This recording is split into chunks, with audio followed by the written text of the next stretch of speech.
Go back to where you came from. It's usually said just like that. It's usually yelled, go back to where you came from. It's something that Asians across the diaspora know all too well, but it's also a phrase yelled at people of the global majority all over the world, no matter their ancestral journey, citizenship, or nationality. There's a reason why there are so many of us within empire and away from what was once our motherlands. Several generations removed for many people, and many of our ancestors were stolen from their own lands, while others had their lands stolen from them. Empire erased lineages, records, homes, or they've destroyed where we can return or could have returned. Historical agreements and documents, all traces. And because of all of that, some of us can never even know where we can return. Many can never know where they are from in the first place. There's a reason people of the global majority come to countries like the UK, Europe, US, Australia, and Canada. Even now, even today, and even in the future. Those very colonial countries have made it difficult for us to have lives in our own lands. The sheer contradiction, a specialty of white capitalist colonial dominance, to yell, go back to where you came from,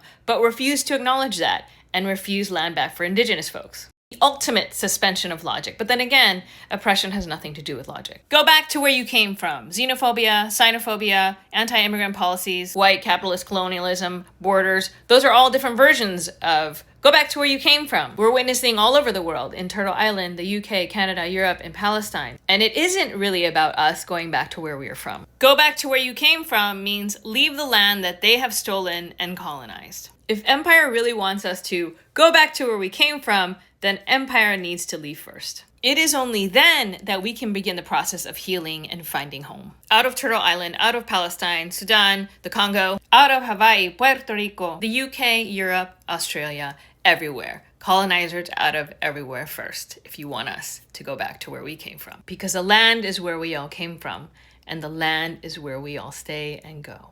Go back to where you came from. Yes, I will. I will go back to the land. That means land back and no borders before anything else. So I'm seeing to that first in my lifetime.